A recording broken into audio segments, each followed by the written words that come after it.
Shalom teman-teman, perkenalkan nama saya Noviarti Hana dari Universitas Samratulangi Manado, Fakultas Ekonomi dan Bisnis, jurusan Akuntansi, angkatan 2021.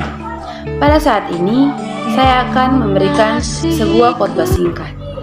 Teman-teman yang dikasihi dan diberkati oleh Tuhan Yesus Kristus, materi khotbah singkat kali ini saya akan memberikan judul yaitu Tuhan Allah adalah sumber kekuatan.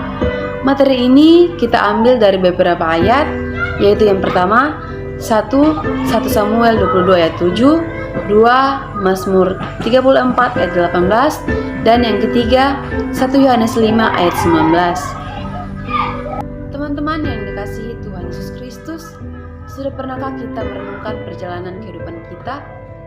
Jika ingin jujur, kita akan mengetahui jika dalam kesusahan hidup dan teror bahaya apa saja, rupanya Tuhan Allah membantu kita keluar dari segala kesusahan atau membuat perlindungan dari bahaya yang mengancam. Sudah pasti jika tidak, kita mustahil bertahan hidup sampai sekarang ini. Seperti yang terdapat dalam 1 Samuel 22 ayat 7, demikian pula Daud pengenalannya akan Allah yang diteguhkan oleh kisah hidupnya berjalan bersama Allah, dituangkan dalam nyanyian. Nyanyian Daud dalam hal ini ialah nyanyian mengenai dilepaskan Daud dari lawannya. Daud mencoba hitung berkat perlindungan Tuhan kepadanya. Pengalaman Daud dibantu oleh Tuhan diutarakan pada ayatnya yang ke-7, yaitu dalam kesesakan aku berseru kepada Tuhan. Dia mendengar suaraku dari baitnya. Pertolongan Allah selanjutnya diuraikan sebagai perbuatan aktif lewat peristiwa alam, selamatkan hambanya. Allah mengontrol alam ini untuk melindungi hambanya dari beberapa lawan.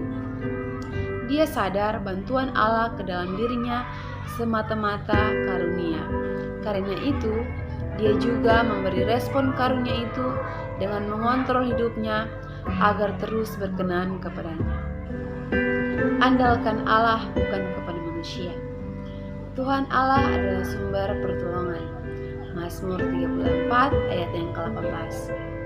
Sepanjang kita di bumi ini, permasalahan dan pergumulan hidup akan selalu ada, dan kita tidak dapat menghindarinya. Dalam kata lain, kita harus melawannya. Kenapa permasalahan terus ada? Permasalahan terus ada karena dunia di mana kita tinggal saat ini adalah di bawah kuasa sang jahat. Kita bisa baca ayatnya yang terdapat di dalam 1 Yohanes 5 ayat yang ke-19.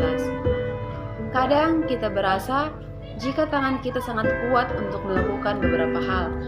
Kita berasa jika Tuhan tidak menjawab doa-doa kita. Dalam hadapi beragam masalah, kita sering seperti kehilangan pengharapan dan kerap tidak tahu arah. Hati semacam ini akan mempermudah kita menempuh jalan yang keliru, dan pada akhirnya membuat iman percaya kita bertambah rapuh. Tetapi kita jadi orang percaya kepada Tuhan Yesus Kristus. Bila hal itu terjadi atas kita, sebaiknya kita masih tetap memiliki sifat tenang, tidak boleh cemas, tidak boleh khawatir, dan tidak boleh takut. Karena kita mempunyai Tuhan yang mampu membantu dalam semua kesesakan kita.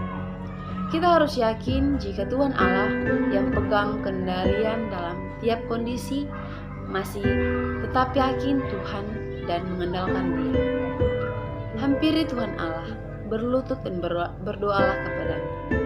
Hampiri Tuhan Allah, berlutut dan berdoalah kepadanya, dan serahkan segala hal kepadanya. Yakinlah jika apa saja yang terjadi dalam kehidupan kita, Tuhan tak pernah meninggalkan kita. Tuhan tentu ikut terlibat dalam menuntaskan tiap pergumulan kita, dan masih tetap yakin semuanya yang terjadi seizin Tuhan pasti datangkan kebaikan untuk kita yang mencintai Dia. Kasih anugerah Tuhan yang jadikan kita sampai ini hari bisa menarik udara segar, pantas kita syukuri. Tidak boleh seperti beberapa orang yang merasa dianya terhebat, paling bertuhan, dan gemar melayani. tetapi sikap hidupnya setiap hari malah bertolak belakang.